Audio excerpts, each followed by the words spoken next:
ونصلي ونسلم على رسوله النبي الكريم الأمين الحنين الرؤوف الرحيم أما بعد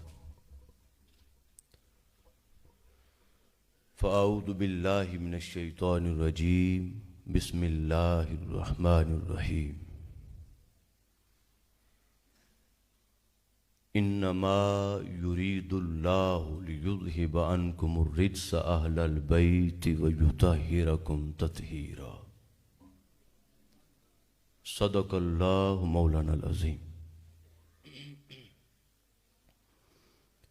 انتہائی واجب الاحترام جملہ علماء کرام، عاشقان مصطفیٰ صلی اللہ علیہ وآلہ وسلم۔ یہ کون ہے؟ یہ کیا نام ہے؟ اچھا ٹھیک ہے۔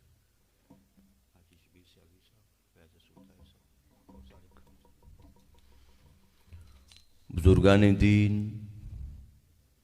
عاشقان مصطفیٰ صلی اللہ علیہ وآلہ وسلم، غلامان صحابہ رضوان اللہ تعالی علیہم اجمعین، محبان اہل بیت سلام اللہ تعالی علیہم، سگانے در پنج تن پاک و اولیاء رضوان اللہ تعالی علیہم اجمعین، جملہ قائدینوں، کارکنانوں، ذمہ داران تحریک منہاج القرآن، منہاج القرآن یوتھ لیگ، مصطفی اسٹوڈنٹس موومنٹ، منہاج القرآن ویمن لیگ، پاکستان عوامی تحریک، منہاج القرآن یوتھ لیگ، تحریک کے جملہ فورمز کے جملہ قائدین اور انتہائی معزز و محترم جملہ حاضرین و حاضرات، ناظرین و ناظرات اور سامعین و سامعات، بالخصوص محترم المقام قابل صد احترام محترم حاجی شبیر احمد سیالوی صاحب، محترم المقام محترم محمد اسد اقبال رانجھا صاحب، اور واجب الاحترام محترم فیض رسول صاحب، اور جملہ فورمز کے جملہ قائدین، اللہ کا شکر ہے کہ جس نے ہمیں اپنے قرآن کی اور اپنے کلام کی تعلیمات سے استفادہ کرنے کے لیے جمع ہونے کی توفیق عطا فرمائی۔ دعا ہے کہ اللہ پاک ہمیں قرآنی تعلیمات کے پیغام اور اللہ کے کلام کے ذریعے عطا کردہ تعلیمات پر حق بات کرنے کی، سننے کی، سن کر سمجھنے کی، عمل کرنے کی اور معاشرے پہ پھیلانے کی توفیق عطا فرمائے۔ میں تحریک منہاج القرآن کے جملہ فورمز کو اور قائدین کو مبارکباد پیش کرتا ہوں۔ کثیر تعداد میں انتہائی شاندار پروگرام کا انعقاد بھی ہوا، آپ تشریف بھی لائے، اور کثیر تعداد میں ہماری مائیں، ہماری بہنیں، اس تحریک کی اور ملک و قوم کی بیٹیاں بھی آپ کے ساتھ شریک ہیں۔ اللہ پاک سب کا آنا اپنی بارگاہ میں قبول فرمائے، اور اس کے انتظام و انصرام میں جس نے جس حوالے سے بھی حصہ لیا اور شریک ہوا، اللہ پاک سب کی کاوش اپنی بارگاہ میں قبول فرمائے۔ آپ سب لوگوں کا شکریہ ادا کرتا ہوں کہ تحریک منہاج القرآن کی کال پر آپ تشریف لائے، وقت نکالا، اور ساتھ دعا گو بھی ہوں کہ اللہ پاک تا دم قیامت یہ سنگتیں اور یہ قربتیں اپنی بارگاہ کی خاص توفیق سے سلامت رکھے۔ آج ہمارا سلسلہ وار 5 روزہ دروس عرفان القرآن میں سے تیسرا درس عرفان القرآن ہے اور درس عرفان القرآن کی تیسری نشست ہے، اور کل کا جو ہمارا درس عرفان القرآن ہوگا وہ حضور قبلہ شیخ الاسلام پروفیسر ڈاکٹر محمد طاہر القادری کے منظور نظر شاگرد رشید حضور شیخ الاسلام مدظ اللہ العالی حضرت علامہ پروفیسر محمد منہاج الدین قادری صاحب آپ کی خدمت میں حاضر ہوں گے، اور کل کے درس عرفان القرآن کا جو موضوع ہوگا وہ ہوگا رمضان اور تقوی۔ آپ نے دیکھا دعوت ناموں کے ذریعے، سوشل میڈیا کے ذریعے، اشتہارات اور فلیکسز کے ذریعے کہ آج کا ہمارا موضوع 3 شخصیات کے متعلق ہے، جس میں ام المومنین سیدہ خدیجۃ الکبریٰ سلام اللہ تعالی علیہا، سیدہ کائنات سیدہ فاطمہ الزہراء سلام اللہ تعالی علیہا، اور مولا کائنات مولا علی المرتضیٰ علیہ السلام۔ مگر آپ جانتے ہیں، آپ کو علم ہے کہ اگر تینوں پہ بات کی جائے انفرادی طور پہ تو جتنا ہمارے پاس وقت ہے وہ وقت بہت کم ہے، وقت کے دامن میں اتنی گنجائش نہیں کہ تینوں پہ الگ الگ تفصیلی بات کی جا سکے۔ تو ابتدا میں اہل بیت اطہار کے حوالے سے چند باتیں کریں گے، اور آخری حصہ جو ہوگا وہ ام المومنین سیدہ خدیجۃ الکبریٰ سلام اللہ تعالی علیہا کے حوالے سے ہوگا۔ تو اس طرح تینوں کی بارگاہ سے ہم فیض لینے کی کوشش کریں گے۔ جو آیہ کریمہ میں نے آپ کے سامنے تلاوت کی، اس میں اللہ پاک نے ارشاد فرمایا، سورہ احزاب سورت نمبر 33 آیت نمبر 33 کا آخری حصہ، فرمایا انما یرید اللہ، کہ بے شک اللہ کا تو ارادہ ہی یہی ہے، اور اللہ چاہتا ہی یہی ہے، اور اللہ صرف یہی چاہتا ہے۔ جو بھی ترجمہ کر لیں، انما کلمہ حصر ہے، تو انما کی وجہ سے معنی میں تاکید ہے، تو فرمایا انما یرید اللہ، بے شک اللہ کا تو ارادہ ہی یہی ہے، کیا لیذھب عنکم الرجس اہل البیت، کہ اے اہل بیت مصطفیٰ، کہ تم سے ہر طرح کی ناپاکی کو، ہر طرح کے عیب کو، ہر طرح کے نقص کو، اور ہر طرح کے نقص کے شک اور شبہ کو بھی تم سے دور لے جائے۔ جب رجز پر الف لام آیا تو پھر معنی خاص ہو گیا، الرجز، کہ ہر طرح کا شک اور شبہ اور اس کی گنجائش بھی تم سے دور لے جائے۔ اہل البیت، اے اہل بیت مصطفیٰ سلام اللہ تعالی علیہم علیہن صلی اللہ تعالی علیہ وآلہ وسلم۔ اور پھر کیا کرے؟ فرمایا وَيُطَهِّرَكُمْ تَطْهِيرًا، اور تمہیں اس طرح پاک کرے جیسے پاک کرنے کا حق ہے۔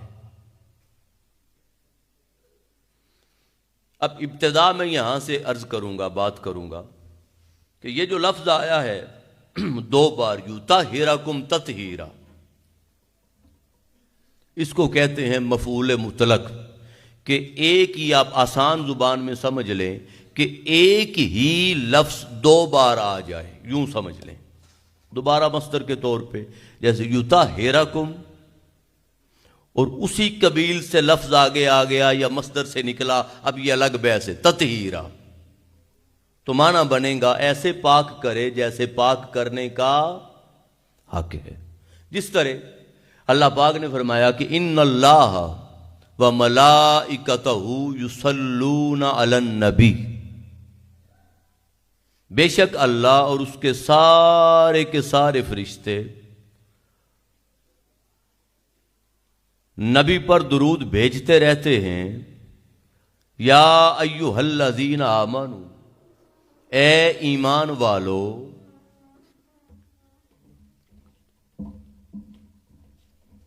ہم تحریک کی طرف سے اور تحریک کی جملہ قیادت کی طرف سے حضرت والا شان صاحبزادہ عمار سعید سلطانی صاحب کو آستانہ عالیہ مانگڑ شریف آپ تشریف لائے، ان کو عمار سعید سلیمانی صاحب تشریف لائے، ان کو تشریف لانے پر دل کی اتھاہ گہرائیوں سے خوش آمدید کہتے ہیں۔ میں عرض کر رہا تھا کہ جس طرح اللہ پاک نے فرمایا کہ ان اللہ و ملائکتہ یصلون علی النبی، کہ بے شک اللہ اور اس کے سارے فرشتے نبی پر درود بھیجتے رہتے ہیں۔ یا ایھا الذین آمنوا، اے ایمان والو، صلو علیہ، تم بھی نبی پہ درود بھیجو، وسلموا تسلیما، اور ایسے سلام بھیجو جیسے سلام بھیجنے کا حق ہے۔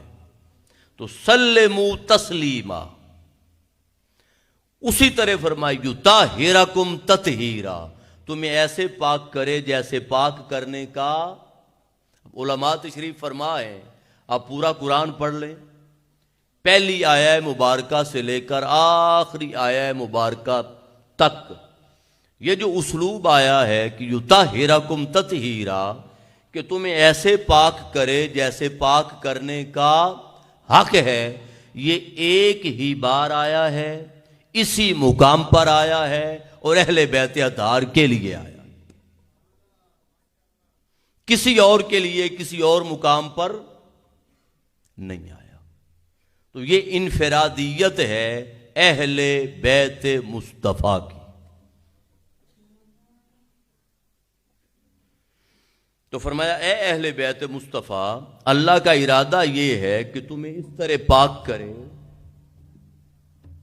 جیسے پاک کرنے کا حق ہے۔ اب یہ جو لفظ ہے رجسن، الرجس، یہ قرآن پاک میں 9 آیات میں آیا ہے، ذرا بات توجہ سے سنیے گا، اور 10 بار آیا ہے، ایک آیہ مبارکہ میں 2 بار آیا ہے، اور ہر موقع پر ہر مقام پر معنی جدا ہے، مطلب جدا ہے۔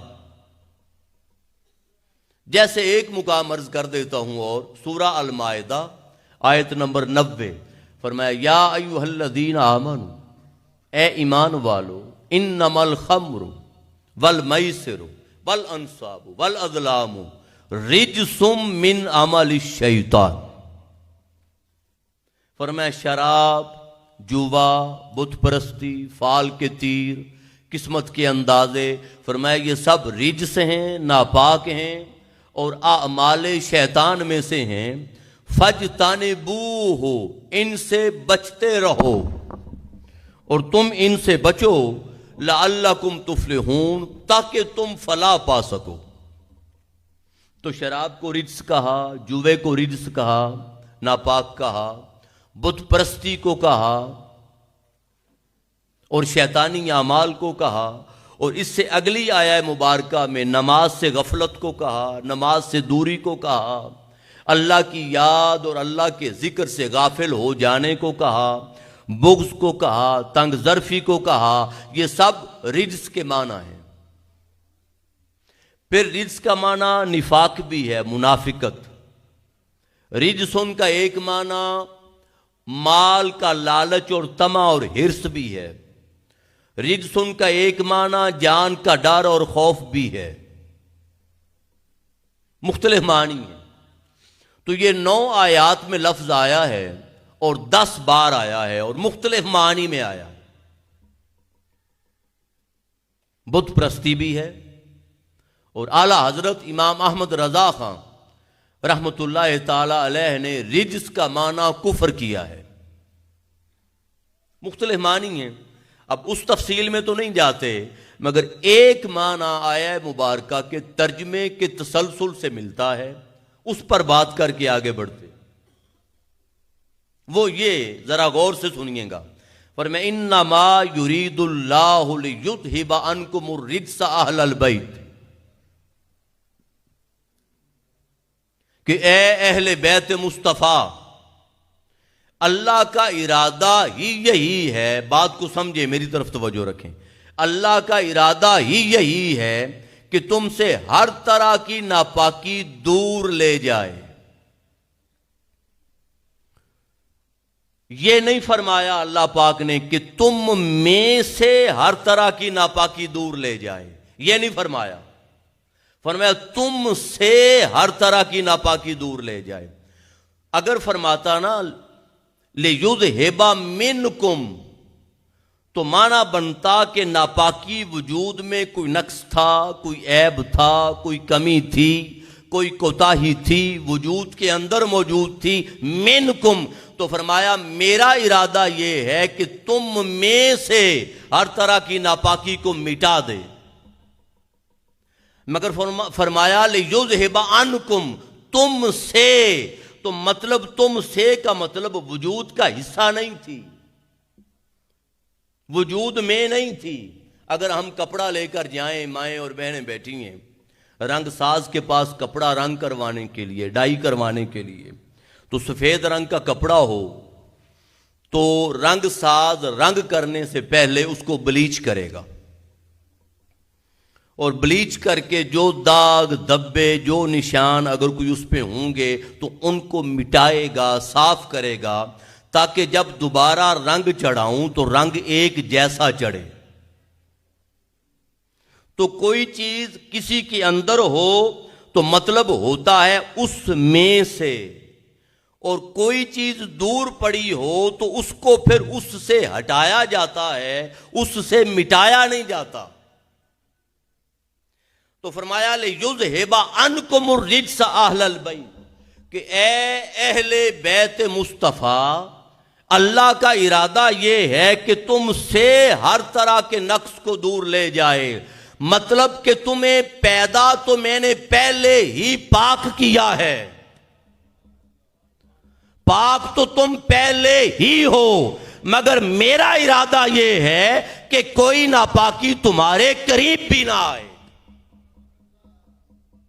کوئی ناپاکی تمہارے قریب بھی نہ آئے۔ تو فرمایا یذھب عنکم الرجس اہل البیت، کہ تم سے ہر طرح کی ناپاکی دور لے جائے۔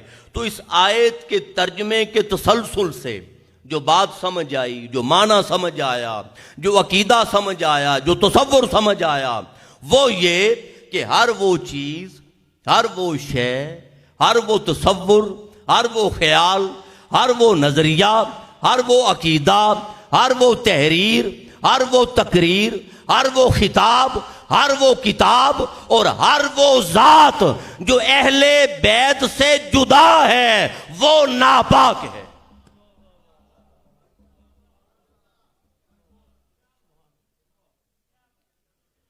قرآن کہتا ہے کہ تم سے ناپاکی دور لے جاؤں، تو مطلب وہ تصور جو اہل بیت سے دور ہے، وہ نظریہ جو اہل بیت سے دور ہے، وہ عقیدہ جو اہل بیت سے دور ہے، وہ کتاب جس میں تصور اہل بیت سے دور ہے، وہ خطاب جس میں نظریہ اہل بیت سے جدا ہے، اور وہ ذات جو اہل بیت سے دور ہے وہ ناپاک ہے، اور جو قریب ہے وہ پاک ہے۔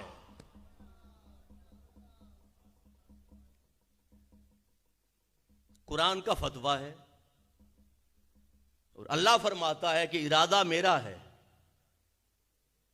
میں یہ چاہتا ہوں کہ اے اہل بیت مصطفیٰ کوئی ناپاکی زمانے کی ہواؤں کی وجہ سے، زمانے کے حوادثات کی وجہ سے، زمانے کے تغیرات کی وجہ سے، زمانے کی گرد کی وجہ سے، زمانے کے معاملات کی وجہ سے کوئی ناپاکی تمہارے قریب بھی نہ آئے، یہ میرا ارادہ ہے۔ اور اللہ کا ارادہ کیا ہے؟ قرآن پاک کی آیت سے پھر پوچھ لیتے ہیں، تفسیر القرآن بالقرآن۔ اللہ کا ارادہ یہ ہے کہ انما امرہ اذا اراد شیئا، جب اس کا ارادہ کسی بھی چیز کو وجود میں لانے کا ہوتا ہے تو ان یقول لہ کن فیکون، تو وہ فرماتا ہے کہ ہو جا اور وہ چیز ہو جاتی ہے۔ تو اللہ کا ارادہ کن ہے، تو اہل بیت اطہار کی طہارت اللہ کے ارادہ کن کے تابع ہے۔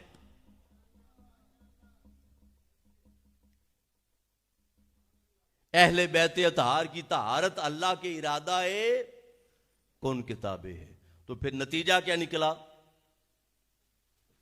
جب یہ بات ہو گئی تو رزلٹ کیا نکلا؟ نتیجہ یہ نکلا کہ اہل بیت اطہار کی تربیت، اہل بیت اطہار کی تربیت اللہ کے ارادہ کن کے سائے میں ہے۔ اللہ کے ارادہ کن کے سائے میں ہے اہل بیت اطہار کی تربیت۔ اب دیکھیں نا، جو آیہ مبارکہ میں نے تلاوت کی، سورہ المائدہ کی آیت نمبر 90، ذرا غور سے سنیں۔ فرمایا یہ ساری چیزیں، خمر والمیسر، انصاب، ازلام، اعمال شیطان، فرمایا یہ رجس ہیں، اور ہمیں فرمایا کہ فجتنبوہ، اے لوگو تم بچو، اے لوگو تم بچو۔ کیوں؟ تاکہ فلاح پا سکو۔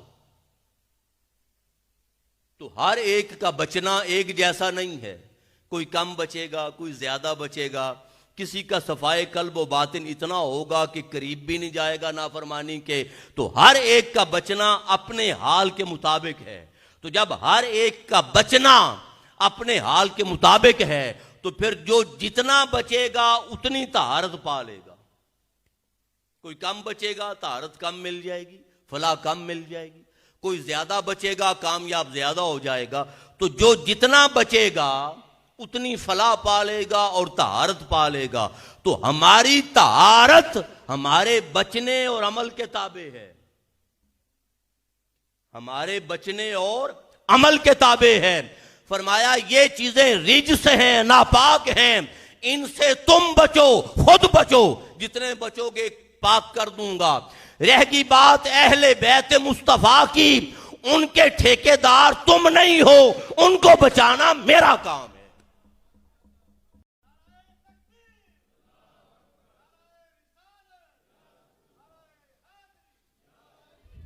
ان کو بچانا میرا کام ہے۔ جب یہ فرما دیا، اب ہم آگے بڑھتے ہیں، اور وہ یہ اگلا سوال کہ اہل بیت ہیں کون؟ اگلا سوال، اہل بیت ہیں کون؟ تو بعض نے کہا کہ ازواج مطہرات ہیں، حق ہے۔ بعض نے کہا کہ حضور کے ساتھ باقی 4 ہیں، یعنی 5 تن، آقا علیہ السلام، مولا کائنات، سیدہ کائنات اور حسنین کریمین۔ اور حق یہ ہے کہ ازواج مطہرات بھی ہیں، اولاد بھی ہے، دونوں ہیں۔ یہ جو آیہ مبارکہ پیچھے سارا مضمون ہے، یہ شروع ہو رہا ہے آیت نمبر 28 سے اور چل رہا ہے آیت نمبر 34 تک۔ یہ 7 آیات ہیں، اور ابتدا اللہ پاک نے یوں کی، فرمایا یا ایھا النبی، اے نبی، قل لازواجک، اپنی بیویوں سے فرما دے۔ تو مضمون کا آغاز ہی ازواج مطہرات مصطفیٰ سے ہو رہا ہے، اور 7 کی 7 آیات میں جو خطاب کیا وہ آقا علیہ السلام کی ازواج کو کیا. ان کنتن تردن الحیات الدنیا، کنتن مؤنث کا صیغہ، تردنا مؤنث کا صیغہ، فتعالینا آؤ مؤنث کا صیغہ، امتعکن تمہیں کچھ دے دوں مال مؤنث کا صیغہ، ان کننا تردن اللہ و رسولہ مؤنث کا صیغہ، للمحسنات مؤنث کا صیغہ.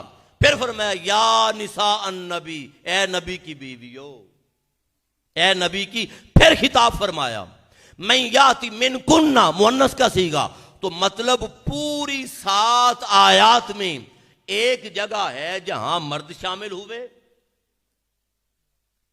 ایک جگہ ہے جہاں مرد شامل ہوئے، باقی 7 کی 7 آیات میں جو خطاب کیا آقا علیہ السلام کی ازواج کو کیا.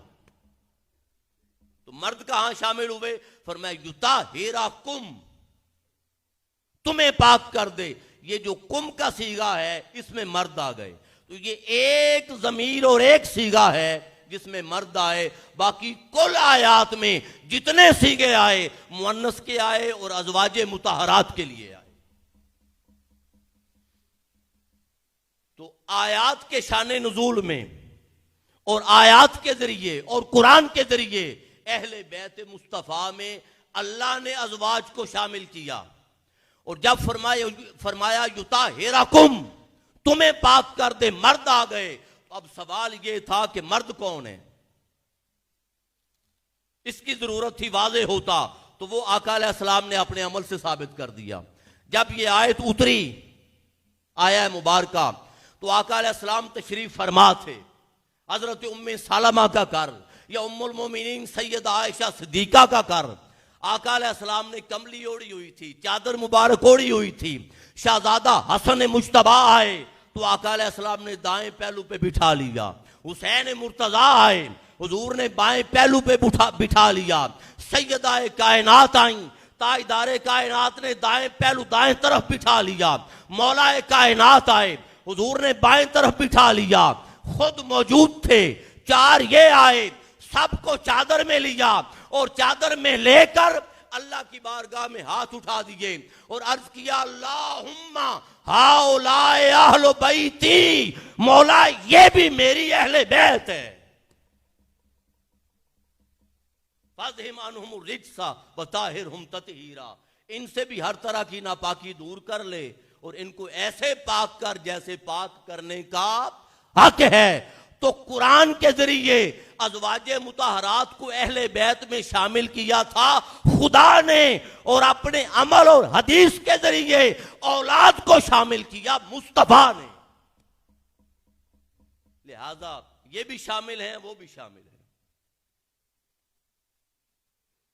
اہل بیت میں یہ بھی شامل ہیں، ازواج بھی، اور اہل بیت میں اولاد بھی شامل ہے. سیدہ کائنات، مولا کائنات، حسنین کریم ہے، دونوں شامل ہیں. اور دونوں کا حکم برابر ہے، ذہن میں رکھ لیں، کوئی فرق نہیں.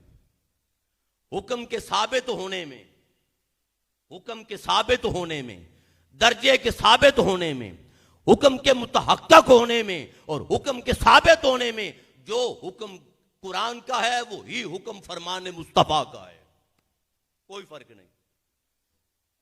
وما آتاکم الرسول فخذوہ وما نہاکم عنہ فانتہوا، جو نبی دے دے لے لیا کرو اور جس سے نبی روک لے رک جایا کرو. حکم کے درجے میں، حکم ثابت ہونے میں قرآن اور حدیث کا حکم برابر کا درجہ رکھتا ہے. باقی ادب کے طور پہ یہ ضرور ہے کہ وہ خدا کا کلام ہے، جب دلائل دیں گے، بات کریں گے تو ادب کا تقاضا یہ کہ پہلے قرآن بعد میں حدیث، مگر حکم ثابت ہونے میں برابر ہے. اب جب یہ بات ہو گئی، اب سیدہ کائنات کے بارے میں ایک بات کر دیتا ہوں. فرمایا یطہرکم تطہیرا، تمہیں ایسا پاک کرے جیسے پاک کرنے کا. جب شہزادہ حسن مجتبی کی ولادت ہوئی تھی، 2 باتیں یہاں سیدہ کائنات کے بارے میں عرض کرتا ہوں، ایک بات مولا کائنات کے بارے میں، اور پھر ہم ام المومنین حضرت خدیجہ الکبریٰ کی طرف آ جائیں. جب شہزادہ حسن مجتبی کی ولادت ہوئی تھی تو سیدہ کائنات نے زور کی نماز ادا فرما لی ہوئی تھی. ولادت شہزادہ سے پہلے سیدہ کائنات نے ظہر کی نماز ادا فرما لی تھی، اور ظہر کی نماز ادا فرمانے کے بعد شہزادہ حسن مجتبی کی ولادت ہوئی، اور ولادت شہزادہ کے بعد سیدہ کائنات نے عصر کی نماز پڑھی تھی.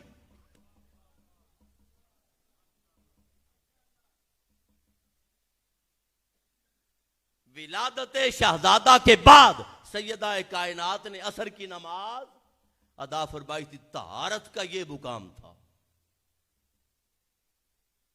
طہارت کا یہ مقام تھا.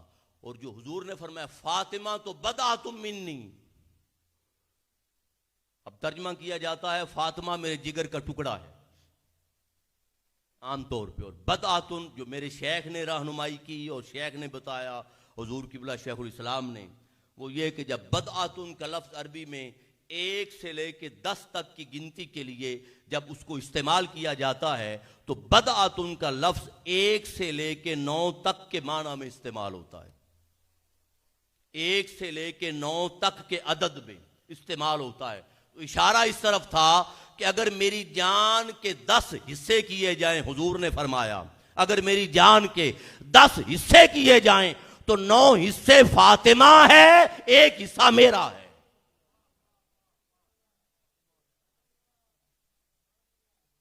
ایک حصہ میرا. تو بدعیت مصطفیٰ کا فیض سیدہ کائنات کو ملا، اور طہارت مصطفیٰ کا عکس سیدہ کائنات کو ملا.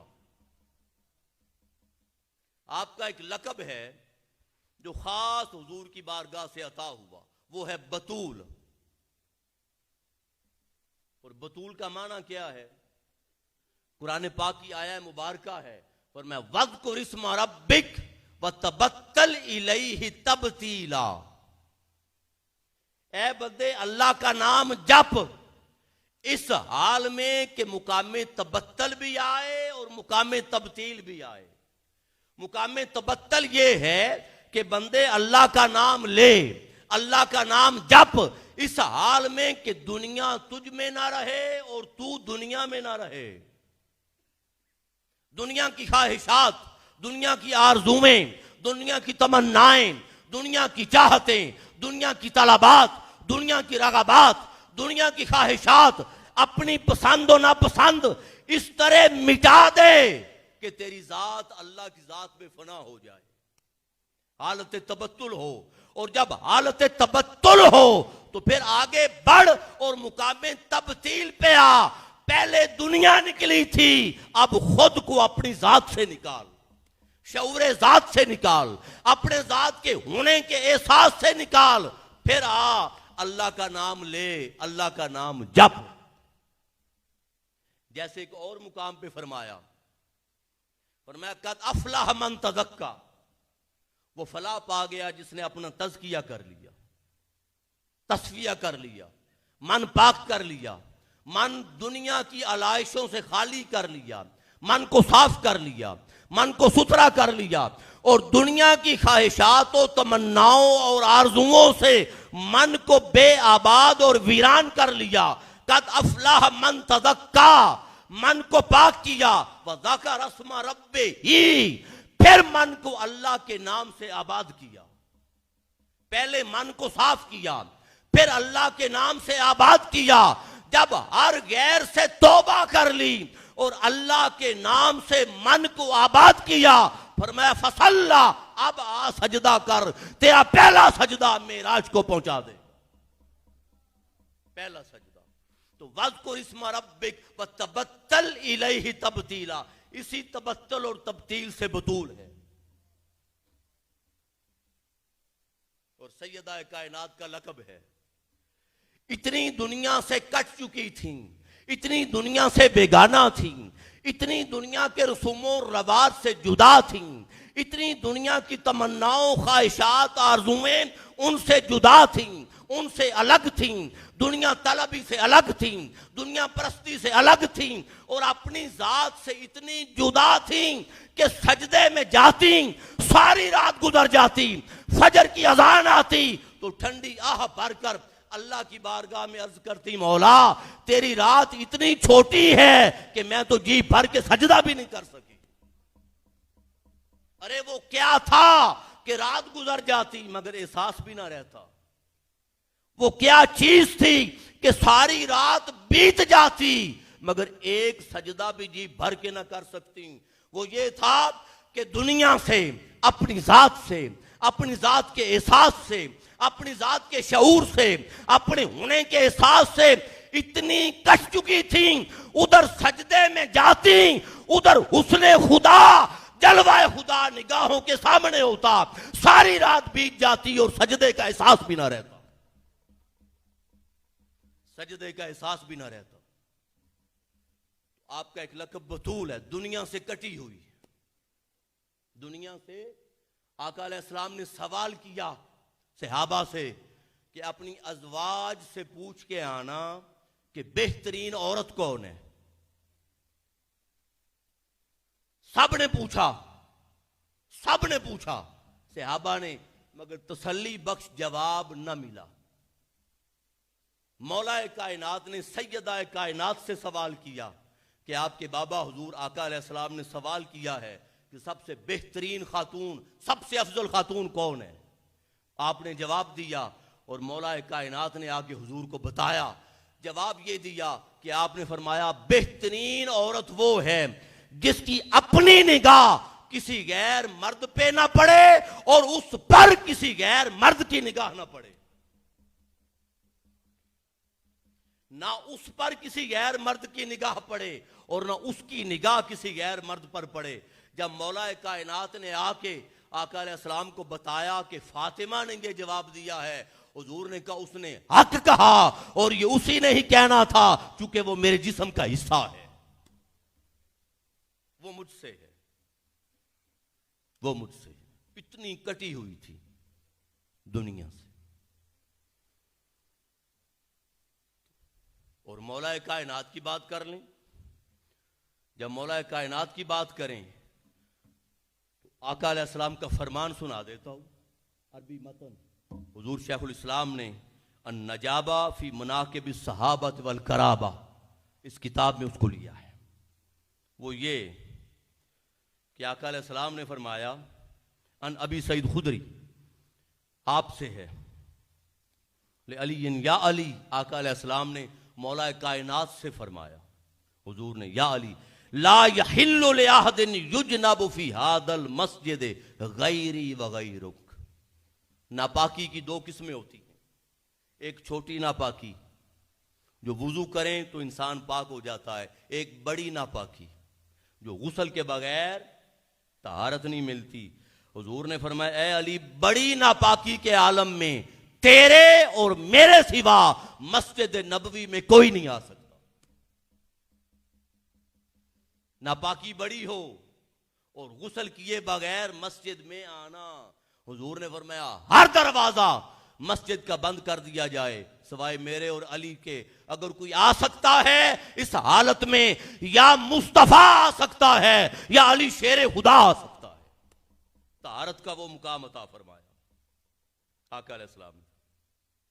اور پھر دوسرے مقام پر حضور نے فرمایا فَيَدْخُلُ الْمَسْجِدَ جُنُوبًا، مسجد میں آ سکتا ہے۔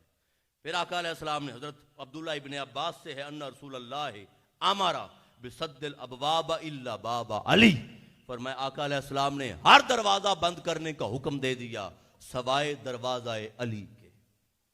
تو طہارت کا مقام یہ تھا کہ ادھر سیدہ کائنات کو اپنی بدعیت کا حصہ دیا، ادھر مولا کائنات کو اپنی طہارت کا حصہ دیا اور طہارت کے عظیم مقام پر پہنچایا۔ یطہرکم تطہیرا، ہمارا وضو نہ رہے تو قرآن سے رشتہ ٹوٹ جاتا ہے، ہم چھو نہیں سکتے۔ اور حضور نے فرمایا القرآن مع علی والعلی مع القرآن، قرآن علی کے ساتھ ہے، علی قرآن کے ساتھ ہے، لا یفترقا، یہ کبھی جدا نہیں ہوں گے حتی یرد علی الحوض، حتیٰ کہ دونوں مل کر قیامت والے دن حوض کوثر پر میرے پاس آئیں گے. یہ کبھی جدا نہیں ہوں گے، یہ کبھی جدا نہیں ہوں گے. اب ہم تھوڑا ماں کی طرف آ جاتے ہیں. ام المومنین سیدہ خدیجۃ الکبریٰ. اب جب طہارت کی بات کی تو سب سے پہلی بات، دو لقب مشہور تھے ام المومنین کے.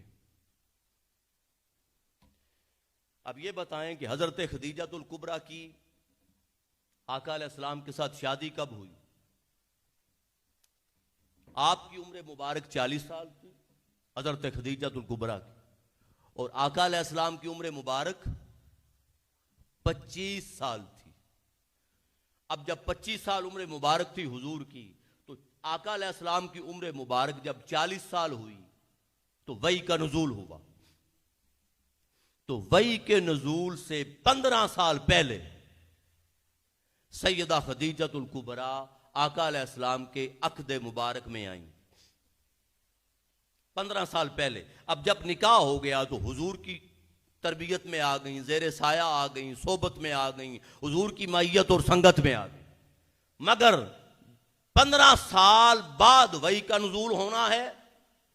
15 سال پہلے نکاح ہوا، اور جو پچھلا نکاح سے سارا زمانہ جاہلیت کے دور میں پچھلا جو سارا زمانہ گزرا، سیدہ خدیجۃ الکبریٰ زمانہ جاہلیت کے دور میں، کہ جب نیکی کو عار سمجھا جاتا تھا، ظلم عام تھا، جبر عام تھا، حقوق غصب کیے جاتے تھے، کعبے کا کوئی پاس نہیں تھا، کوئی حیا نہیں تھا، 360 بت رکھے ہوئے تھے، اور کوئی اخلاق، کوئی قدریں نہیں تھیں. ایسے عالم میں نکاح مصطفیٰ میں آنے سے پہلے زمانہ جاہلیت میں کل کفار و مشرکین کے ہاں سیدہ خدیجۃ الکبریٰ طاہرہ کے لقب سے مشہور تھی. 2 لقب مشہور تھے آپ کے. ایک ملیکۃ العرب، عرب کی بادشاہ، بڑے بڑے شہنشاہ، بڑے بڑے تاجر اور بڑے بڑے مال اور پیسے والے آپ سے ادھار مال لے کر تجارت کرتے تھے اور منافع کماتے تھے. ایک نام تھا، ایک ملیکۃ العرب اور دوسرا طاہرہ. کانت تدعی فی الجاہلیت بالطاہرۃ لشدۃ عفافہا. اپنی عفت کی وجہ سے، اپنی پاک بازی کی وجہ سے، اپنے اخلاق کی وجہ سے، اپنی طہارت کی وجہ سے، ارے کفار و مشرکین مکہ کے ہاں طاہرہ کے لقب سے مشہور تھی. 2 مشہور تھے، ایک حضور صادق و امین کے نام سے، ایک حضور مشہور تھے صادق و امین کے نام سے. مگر حضور تو نبی تھے اور صفت نبوت سے متصف تھے، آنے سے پہلے متصف تھے. یہ الگ بات ہے کہ 40 سال کی عمر مبارک میں اس کا اظہار ہوا، تو نبی کی ذمہ داری تو اللہ کے ہاتھ میں ہوتی ہے. پھر سیدہ خدیجۃ الکبریٰ نبیہ تو نہیں تھی، مگر آپ کی تربیت کس کے ہاتھ میں تھی؟ کہ زمانہ جاہلیت میں جب بتوں کے سامنے سجدہ ریزی ہوتی اور عریانی عام تھی، ماحول ایسا تھا، فحاشی عام تھی، اس دور میں بھی طاہرہ کے لقب سے مشہور تھی. آپ پھر بت پرستی سے بیزار تھیں. آقا علیہ السلام نے ایک دفعہ فرمایا، خدیجہ میں کبھی لات کی پوجا نہیں کروں گا.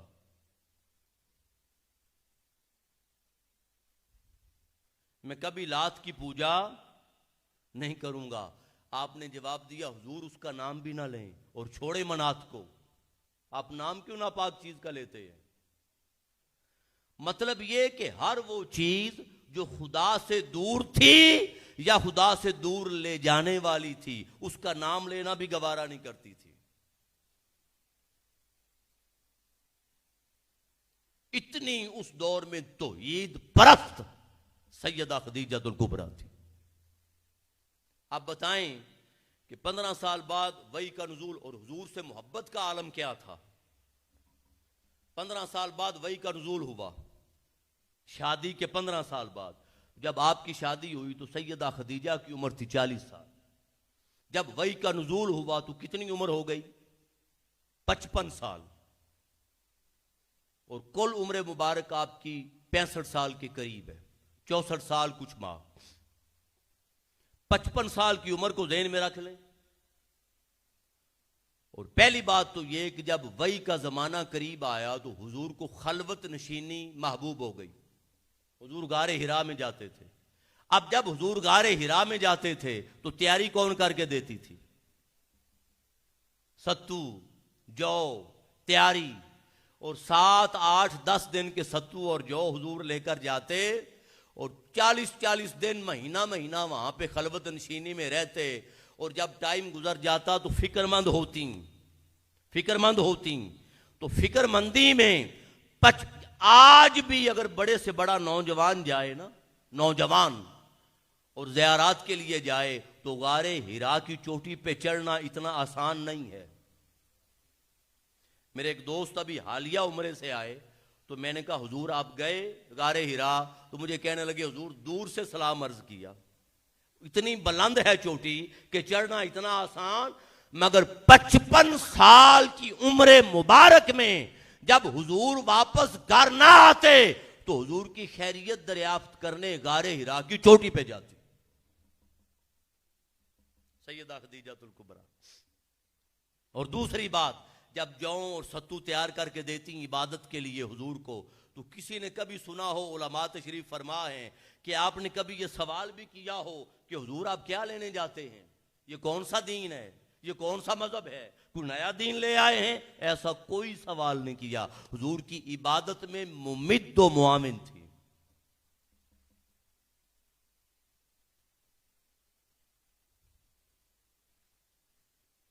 اور پھر اگلی بڑی اہم بات وہ یہ کہ جب شادی ہوئی آپ کو علم ہے کہ آپ نے سارا مال حضور کے قدموں پہ لٹا دیا تھا.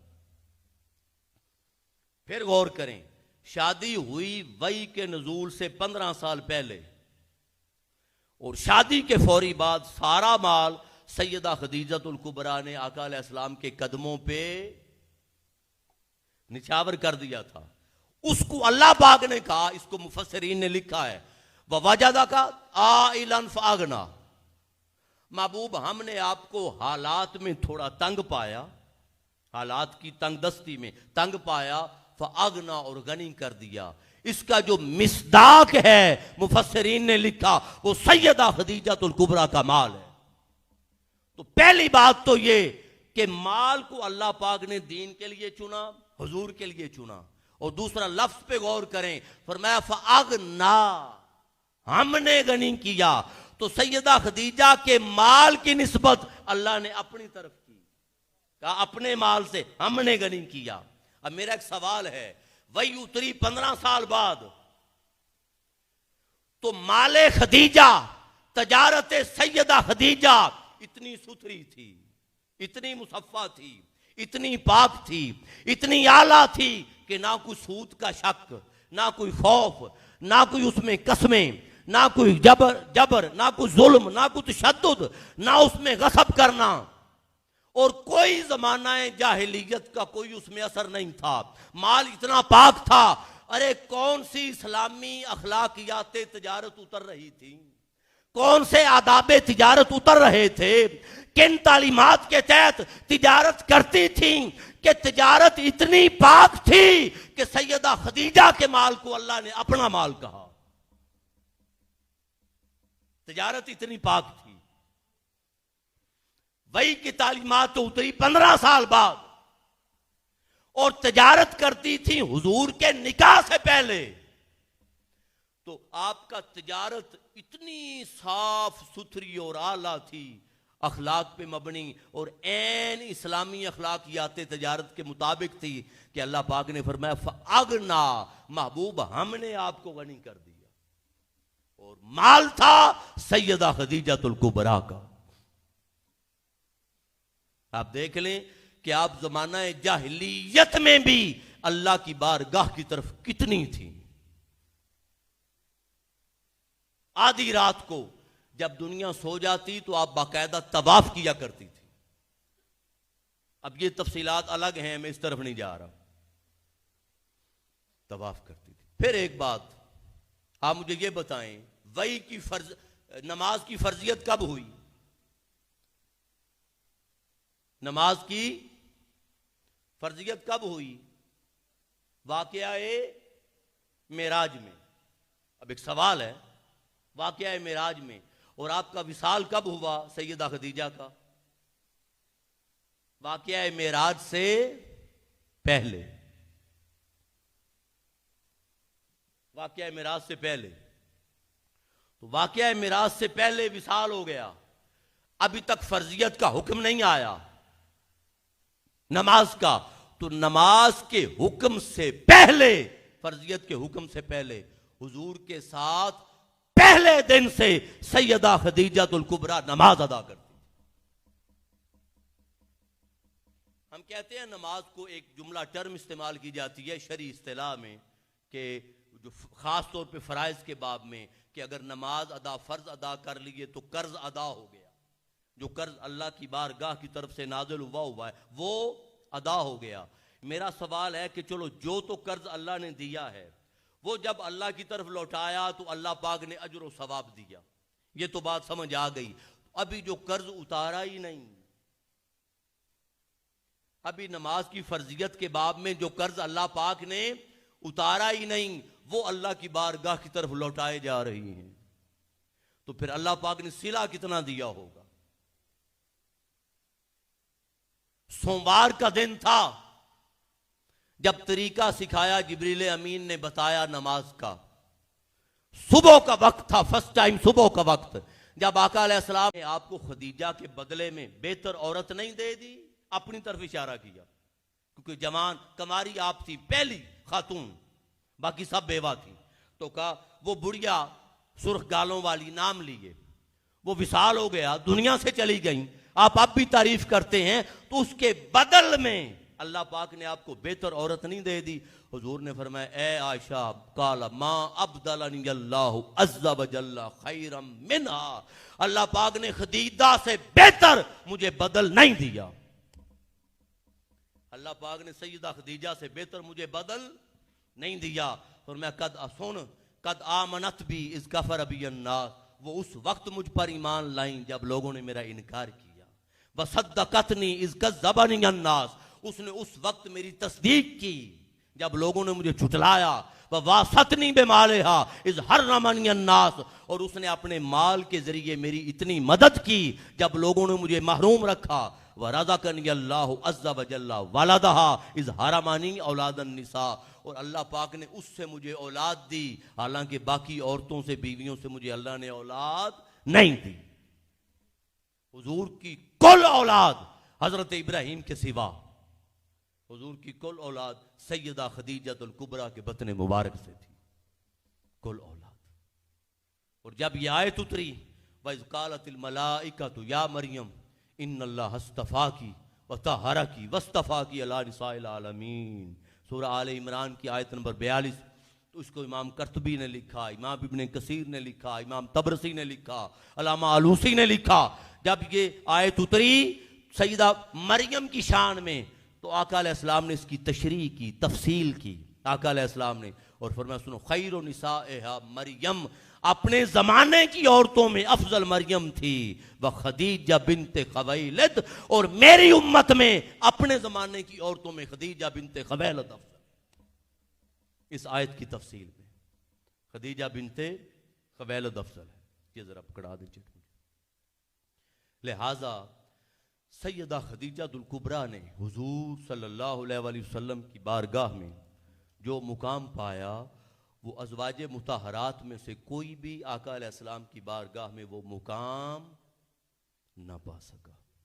اور جو سیدہ خدیجہ الکبریٰ کے مال نے دین کی خدمت کی اور آقا علیہ السلام پر جو مال لٹایا، یہ حصہ صرف سیدہ خدیجہ الکبریٰ کا تھا، کسی اور زوجہ کا نہ بن سکا. جب شیب ابی طالب ہوا تو کاروبار تو حضور کا کوئی نہیں تھا، تو شیب ابی طالب کا جو زمانہ گزرا، جو مال کام آیا، وہ سیدہ خدیجہ الکبریٰ کا آیا. اور باقی ازواج تو پھر شادی آقا علیہ السلام نے سیدہ خدیجہ الکبریٰ کے جانے کے بعد کی. اور پھر مقام یہ ملا کہ آپ آ رہی تھیں, ہاتھ میں برتن تھا, جبریل آیا. جبریل نے کہا آقا سیدہ خدیجہ آ رہی ہیں, فقرہ علیہ السلام من ربہا, اپنے رب کی طرف سے ان کو سلام کہیے, ومنی, اور میری طرف سے ان کو سلام کہیے, وبشرھا ببیت فی الجنہ, اور جنت میں گھر کی خوشخبری دیجئے, من قصب, جو موتیوں کا ہوگا, لا صخب فی ولا نصب, نہ شور ہوگا نہ تکلیف ہوگی اس میں. اور یہ جو ہے نا من قصب, موتیوں کا ہوگا, اس پر ائمہ نے لکھا ہے کہ جب سیدہ خدیجہ نے مال لٹایا تھا نا اسلام قبول کرنے کے بعد, اسلام قبول کرنے کے بعد, تو ان میں بڑے قیمتی, اس مال میں موتی بھی تھے, بڑے قیمتی. تو موتیوں کی طہارت اور قیمت کا عالم یہ تھا کہ اس پر مفسرین نے لکھا کہ انہی موتیوں کا اللہ پاک نے جنت میں سیدہ خدیجہ الکبریٰ کو محل تیار کر کے, محل تیار کر کے, یہ مقام تھا سیدہ خدیجہ الکبریٰ کا. آخری پیغام کے طور پہ بات سن لیں, وہ یہ کہ فرمایا کانت اول من آمن باللہ, ہماری مائیں, بہنیں, بیٹیاں, ہمارے بزرگ بھائی, فرمایا پہلی تھیں جو اللہ پر, اس کے رسول پر ایمان لائیں. صدقت بما جاء منہ, جو حضور پر نازل کیا تصدیق کی. اب اگلے پھر الفاظ غور طلب ہیں. فرمایا فخفف اللہ بذالک عن رسولہ, تو خدیجہ الکبریٰ کے ذریعے اللہ پاک نے جو کافروں کی طرف سے مشکلات آتی تھیں, اللہ نے ان کی تخفیف کی, مدد کرنے والی تھیں, بوجھ ہلکا کرنے والی تھیں. لا یسمع شیئا یکرہہ من رد علیہ, حضور بات کرتے, کفار رد کرتے, الٹی بات کرتے. آقا علیہ السلام کی طبیعت پہ بوجھ آتا, جب بوجھ آتا وہ تکذیب لہ, تکذیب کرتے, حضور غمزدہ ہوتے. تو فرمایا اس غمزدگی میں جب حضور گھر آتے, ذالک الا فرج اللہ عنہ اذا رجع الیہا, جب حضور سیدہ خدیجہ الکبریٰ کے پاس آتے اتنا حوصلہ دیتی, سارا غم مٹا دیتی, سارا غم مٹا دیتی. تثبتہ, آپ کو ثابت قدم کی ہمت دیتی. تخفف عنہ, جو بوجھ ہوتا باہر لوگوں کی باتوں کا ہلکا کرتی. تصدقہ, آپ کی تصدیق کرتی. وتہون علیہ امر الناس, اور لوگوں کی باتوں کو ہلکا بنا کر پیش کرتی. بڑی سے بڑی سخت بات جو کسی نے کی ہوتی اس کو اتنا ہلکا بنا کے, حضور چھوڑیں اس کی کوئی اوقات ہے, اتنا ہلکا بنا کے پیش کرتی کہ آقا علیہ السلام کی طبیعت سے بوجھ ہلکا ہو جاتا. یہ ایک بیوی ہونے کے ناطے آپ کا کردار تھا سیدہ خدیجہ الکبریٰ کا. دو پیغام ہیں آج کی گفتگو سے. پہلا پیغام تو یہ کہ جب وحی کا نزول ہی نہیں ہوا تھا تو آپ اللہ کی بارگاہ میں جھکنے والی تھیں اور اللہ کی بارگاہ کا سفر کرنے والی تھیں. جو میں نے احادیث اور آیات آپ کے سامنے عرض کی وہ یہ کہ فطرت کا تقاضا یہ ہے, فطرت کا تقاضا یہ ہے کہ کوئی پیغام لے کر آنے والا آئے یا نہ آئے, کوئی پیغام لے کر آنے والا, بات کو سمجھیے گا, آئے یا نہ آئے, حق کو تسلیم کرنا یہ فطرت کا تقاضا ہے. آج کل ہماری حالت یہ ہے کہ ہم دھڑے بندی کی وجہ سے جانتے ہوئے بھی حق تسلیم نہیں کرتے. ہماری برادری آڑے آ جاتی ہے, ہمارے مفادات آڑے آ جاتے ہیں, دنیا میں اٹھنا بیٹھنا آڑے آ جاتا ہے, لوگوں سے میل ملاپ آڑے آ جاتا ہے, دوستی تعلق رشتہ داری آڑے آ جاتی ہے, اپنی ذاتی کسی کے ساتھ وابستگی آڑے آ جاتی ہے, حتیٰ کہ اپنی سوچ اور اپنا تصور و تخیل اور اپنا خیال آڑے آ جاتا ہے. اس نے یہ کہا میں اختلاف کرتا ہوں, میرے بڑے نے اختلاف کیا میں اختلاف کرتا ہوں.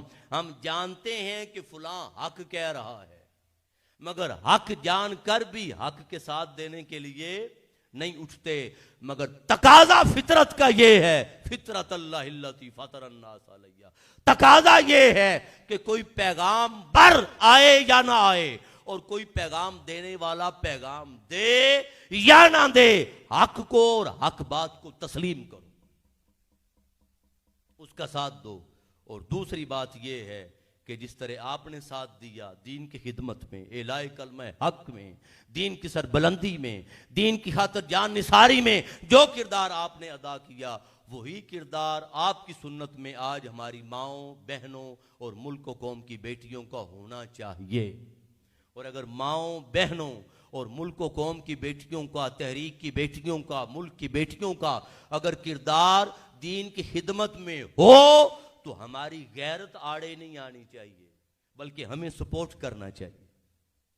آج کل معاشرے میں معاملات الٹ ہیں، سبزی لینے جائے تو زوجہ محترمہ، بچوں کی یونیفارم لینے جائے تو زوجہ محترمہ، پرنسپل کے ساتھ بچوں کو داخلہ کروانے کے لیے فیس جمع کروانے جائے تو زوجہ محترمہ، اور کئی واقعات ایسے ہیں کہ خامد صاحب کے کپڑے خریدنے جائے تو زوجہ محترمہ، اور یار سارا دن باہر ہوئی دا، محنت مشقت کری دی، ٹائم نہیں ملتا، میرے کپڑے بھی تہاڈی بھابی لے آندی ہے۔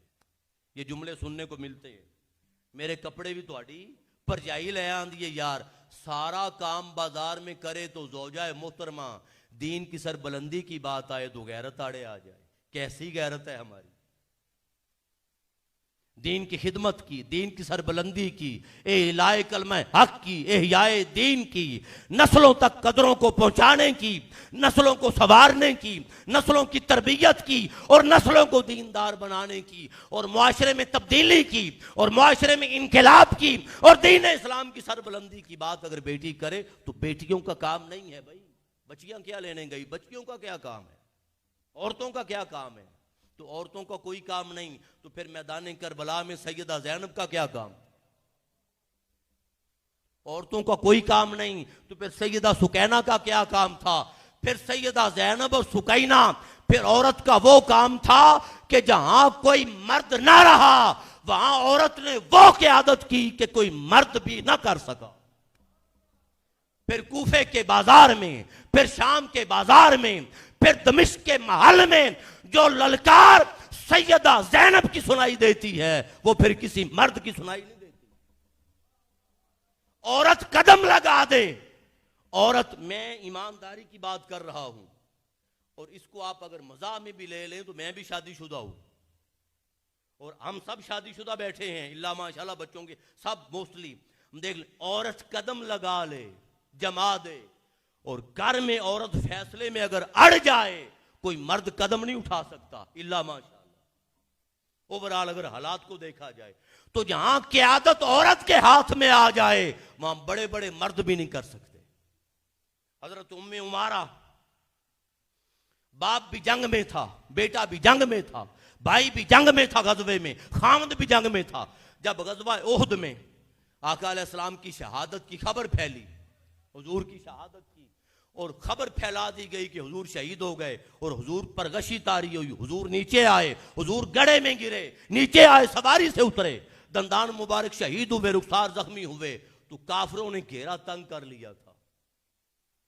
اس وقت جو کفار کا گھیرا توڑا تھا اس کا نام حضرت ام عمارہ تھا، اور 12 تیروں کے زخم اور 12 تلواروں کے زخم ام عمارہ کے جسم اور چھاتی پہ آئے تھے، حضور کے سامنے ڈھال بن کے کھڑی ہو گئی تھیں۔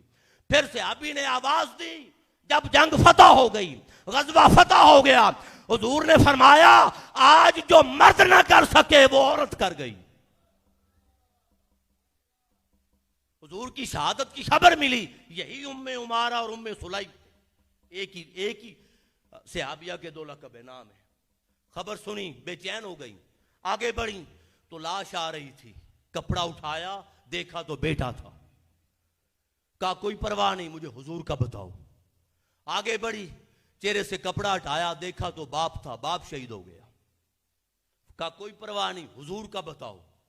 پھر آگے بڑھی، دوڑی، دیکھا تو خامند تھا، بھائی تھا، 4 لاشیں دیکھ چکی تھی شہادت کی۔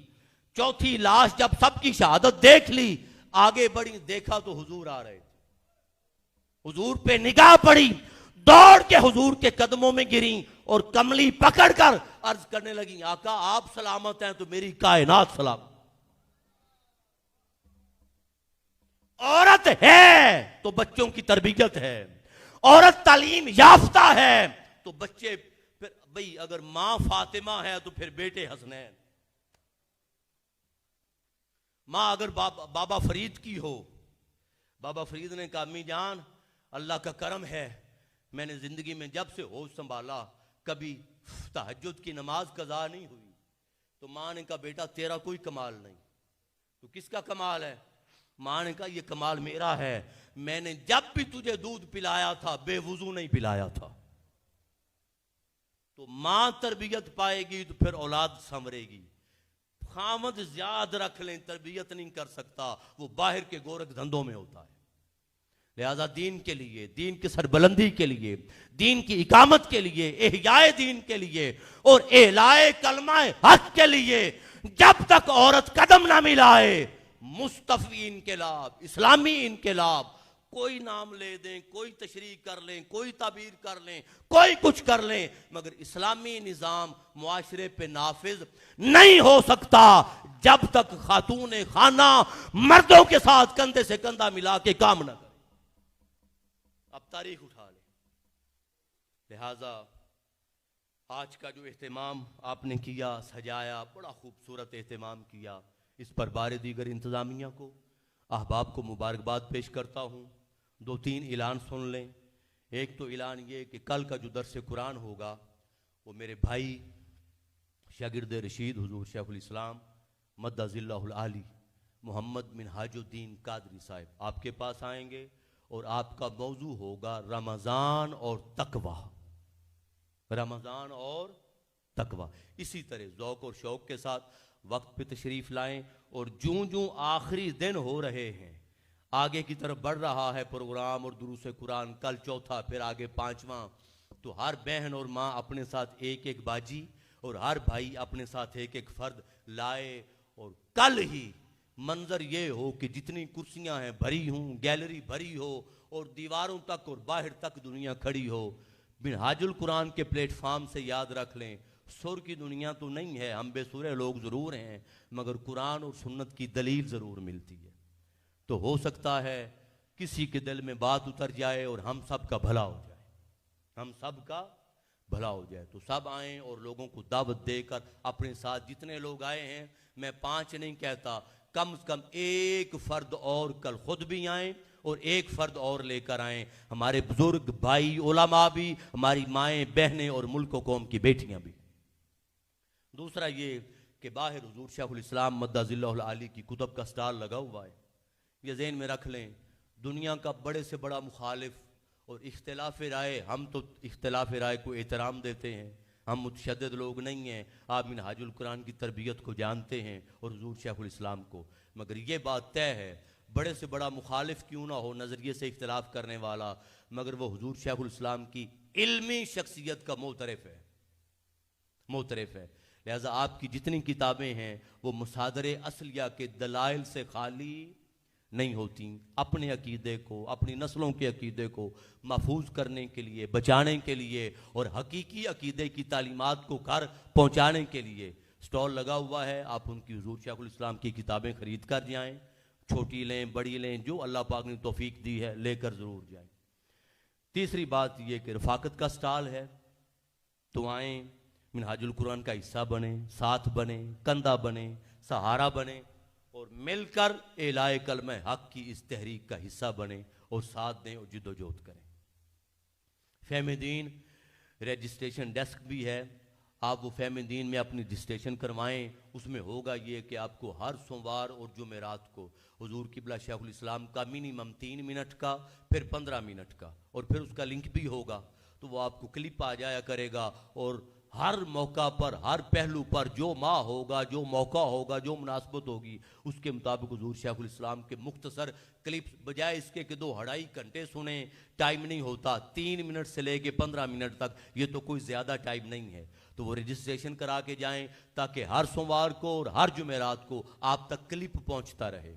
اور آخری بات یہ کہ آپ کو علم ہے کہ حرمین شریفین کے بعد دنیا کا سب سے بڑا اعتکاف جامع مسجد المنہاج ٹاؤن شپ میں ہوتا ہے، حضور قبلہ شیخ الاسلام کی سنگت ہوتی ہے، آپ کی تعلیمات کا سایہ ہوتا ہے، اور پورے 10 دن حضور قبلہ شیخ الاسلام پروفیسر ڈاکٹر محمد طاہر القادری مدہ ذلہ العالی خود تربیت فرماتے ہیں، آپ کے شہزادے موجود ہوتے ہیں، اور پھر اور سب سے بڑی بات سید السادات شہزادہ غوث الورا حضور پیر سیدنا طاہر علاء الدین الگیلانی القادری البغدادی ان کے زیر سایہ ہوتا ہے، اللہ کے محبوب بندوں کی سنگت میں ہوتا ہے، اتنے ہزاروں کی تعداد میں لوگ ہوتے ہیں، تو بھئی کوئی 2-4 اگر اللہ کے محبوب ہوں تو ان کے ساتھ باقیوں کی بھی بگڑی بن جائے گی، لہٰذا کوشش کریں اپنے معاملات کو مینج کریں، گھر کے معاملات کا انتظام کریں، اور اعتکاف کے جو دن ہیں وہ حضور قبلہ شیخ الاسلام کی سنگت میں جامع مسجد المنہاج میں آئیں، بیٹھیں، ادا کریں، آپ کو الگ دنیا نظر آئے گی۔ اس سلسلے میں آپ ہماری جو انتظامیہ ہے، تحریک کے احباب ہیں، دوست ہیں، ذمہ داران ہیں، فیض رسول صاحب ہیں، باقی احباب دوست، ان سے آپ رابطہ کریں، مکمل معلومات آپ کو مل جائیں گی۔ اللہ پاک ہم سب کا حامی و ناصر ہو۔ والسلام علیکم ورحمۃ اللہ وبرکاتہ۔ ماشاءاللہ، ابھی آپ نے خطاب فرمایا شاگرد رشید حضور شیخ الاسلام علامہ غلام شبیر جامی صاحب کا۔ آپ کو علم ہے کہ آج اتوار ہے، اس لیے تھوڑا سا 5-10 منٹ اہم ٹائم